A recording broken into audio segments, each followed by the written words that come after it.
بسم اللہ الرحمن الرحیم۔ السلام علیکم ناظرین، عہد نبوی صلی اللہ علیہ وآلہ وسلم میں مدینہ منورہ کی حکومت کو کمزور کرنے کی متعدد کوششیں کی گئیں۔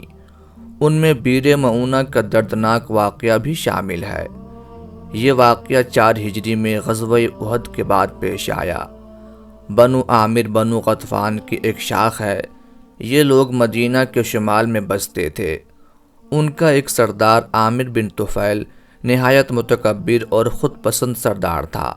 یہ پورے خطۂ عرب کا بادشاہ بننے کا خواہش مند تھا، لیکن اب اس نے محسوس کر لیا تھا کہ وہ وقت بہت جلد آنے والا ہے جب محمد صلی اللہ علیہ وآلہ وسلم کو پورے عرب پر غلبہ اور اقتدار حاصل ہو جائے گا۔ اسی لیے وہ ایک منصوبے کے تحت مدینہ منورہ آیا۔ اللہ کے رسول صلی اللہ علیہ وآلہ وسلم کی خدمت میں حاضری دی اور کہنے لگا کہ میں آپ کو 3 امور کا اختیار دیتا ہوں۔ نمبر 1، دیہاتی علاقوں پر آپ کی اور شہری علاقوں پر میری حکومت ہوگی۔ نمبر 2، آپ کے بعد میں آپ کا خلیفہ اور جانشین بنوں گا۔ پھر اس نے دھمکی دیتے ہوئے کہا، اگر آپ نے میری بات نہ مانی تو بنو غطفان کے 1000 سرخ و زرد گھوڑوں اور 1000 اونٹنیوں کے ساتھ آپ سے لڑوں گا۔ حضور نبی کریم صلی اللہ علیہ وآلہ وسلم نے اس کے تمام مطالبات مسترد کر دیے۔ کچھ دن گزرے، اسی عامر بن طفیل کا چچا ابو برا عامر بن مالک مدینہ منورہ آتا ہے۔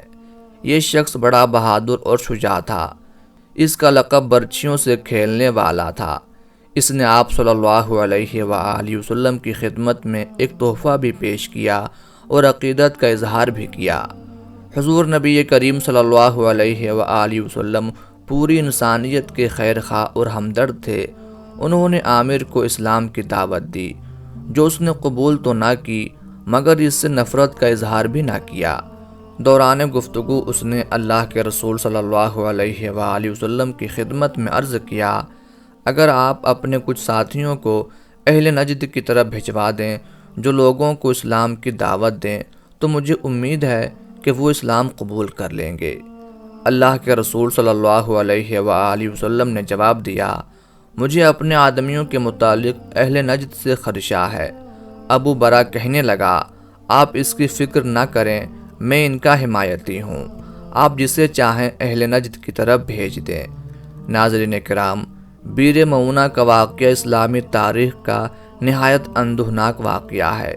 اللہ کے رسول صلی اللہ علیہ وآلہ وسلم پوری انسانیت کی رشد و ہدایت کے لیے نہایت حریص تھے۔ آپ کی سب سے بڑی خواہش یہی تھی کہ تمام لوگ جہنم میں جانے سے بچ جائیں اور راہ راست پر آ جائیں۔ چنانچہ آپ صلی اللہ علیہ وآلہ وسلم اس کے ساتھ 70 صحابہ کو روانہ فرماتے ہیں۔ یہ لوگ قرآن کریم پڑھنے پڑھانے والے اور قاری قرآن تھے۔ یہ قرہ نجد کی طرف روانہ ہوئے تو ان کو بڑی گرم جوشی کے ساتھ الوداع کیا گیا۔ یہ حضرات ابھی راستے میں ہی تھے کہ عامر بن طفیل کو ان کی آمد کا پتہ چل گیا تو اس نے بنو عامر کو آواز دی کہ ان پر حملہ کر دو۔ وہ کہنے لگے، چونکہ تمہارے چچا ابو برا نے ان کو پناہ دی ہے اس لیے ہم ان پر حملہ نہیں کریں گے۔ اب اس بدبخت نے بنو سلیم کو حملہ کے لیے پکارنا شروع کر دیا۔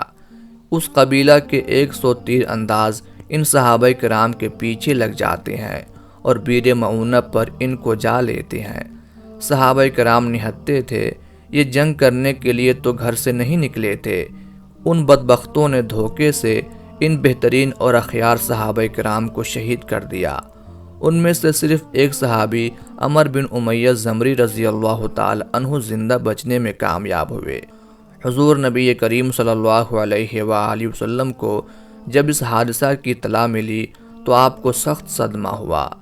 اس صدمہ کی گہرائی کا اندازہ اس بات سے لگائیں کہ آپ 1 ماہ تک فجر کی نماز میں بنو سلیم پر قنوت نازلہ پڑھتے رہے اور ان مجرموں کے لیے بد دعا فرماتے رہے۔ حضرت عبداللہ بن عباس رضی اللہ تعالی عنہ فرماتے ہیں، آپ صلی اللہ علیہ وآلہ وسلم 1 ماہ تک مسلسل ظہر، عصر، مغرب، عشاء اور فجر کی نمازوں میں قنوت نازلہ پڑھتے رہے۔